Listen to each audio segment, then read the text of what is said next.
सध्या जिकडे पाहावं तिकडे घिबली फोटो दिसत आहेत। घिबलीचा ट्रेंड उसळलेला असताना दुसरीकडे प्रायव्हसी तज्ज्ञ याबाबत चिंता व्यक्त करत आहेत। ChatGPTवर घिबली स्टाईल आर्ट तयार करण्यासाठी तुम्ही तुमचा पर्सनल फोटो अपलोड करत असाल तर सावध व्हा, कारण मी आज तुम्हाला जी माहिती सांगणार आहे ती माहिती ऐकल्यावर तुमच्या समोर सत्य येईल।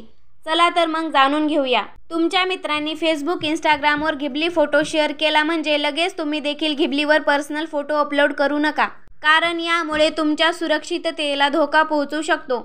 आता प्रश्न हा आहे की तुमची प्रायव्हसी घिबली फोटोमुळे कशी धोक्यात येते, याचा नेमका कुणाला फायदा होणार याविषयी पुढे जाणून घेऊया। डिजिटल प्रायव्हसी संदर्भात OpenAIच्या घिबली AI आर्ट जनरेटरबद्दल तज्ज्ञांनी चिंता व्यक्त करण्यास सुरुवात केली आहे। जर तुम्ही तुमचे पर्सनल फोटो ChatGPTवर अपलोड करून होममेड आर्ट बनवत असाल तर आधी जाणून घ्या की ते किती सुरक्षित आहे।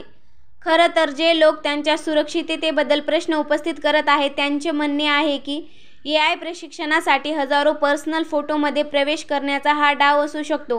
हा ट्रेंड व्हायरल झाला आहे, परंतु तज्ज्ञांचं असं मत आहे की युजर्स नकळतपणे OpenAIला डेटा देत आहे, यामुळे त्यांची प्रायव्हसी धोक्यात येऊ शकतो। असं मानलं जातं की OpenAIची डेटा गोळा करण्याची रणनीती केवळ AI कॉपीराईट समस्येपेक्षा जास्त आहे। यामुळे कंपनीला वेब स्क्रॅप केलेल्या डेटावरील कायदेशीर निर्बंध डावलून युजर स्वइच्छेने सबमिट केलेले फोटो मिळवण्यास अनुमती देते।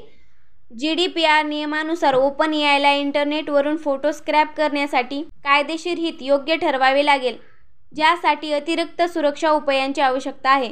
परंतु जेव्हा युजर स्वतः फोटो अपलोड करतात तेव्हा ते परवानगीही देतात, ज्यामुळे OpenAIला डेटावर प्रक्रिया करण्याचे अधिक स्वातंत्र्य मिळते। तर युजर्ससाठी नेमका धोका कोणता आहे बघा, तर एकदा युजर्सनी आपले फोटो सबमिट केले की त्या फोटोच्या वापरावरील नियंत्रण सुटते, असा इशारा तज्ज्ञ देतात। OpenAIच्या गोपनीयता किंवा प्रायव्हसी धोरणात असे म्हटले आहे की युजर्सच्या इनपुटचा वापर मॉडेल प्रशिक्षणासाठी केला जाऊ शकतो, जोपर्यंत ते त्यातून बाहेर पडत नाहीत, परंतु याचे दीर्घकालीन परिणाम अस्पष्ट आहेत। यामुळे तज्ज्ञ अनेक धोके दाखवतात। तर घिबली AI आर्टचे धोके कोणते आहेत, तर युजर्सचे फोटो त्यांच्या परवानगीशिवाय विविध कारणासाठी वापरले जाऊ शकतात। फोटोंचा गैरवापर करून एखाद्याची ओळख चोरली जाऊ शकते, युजर्सची माहिती सुरक्षित राहू शकत नाही आणि हॅकिंगला बळी पडू शकते।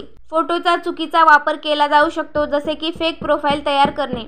युजर्सच्या फोटोचा अनधिकृत वापर कायदेशीर समस्या निर्माण करू शकतो। ही जोखीम लक्षात घेऊन युजर्सनी आपले फोटो शेअर करण्यापूर्वी सावधगिरी बाळगली पाहिजे।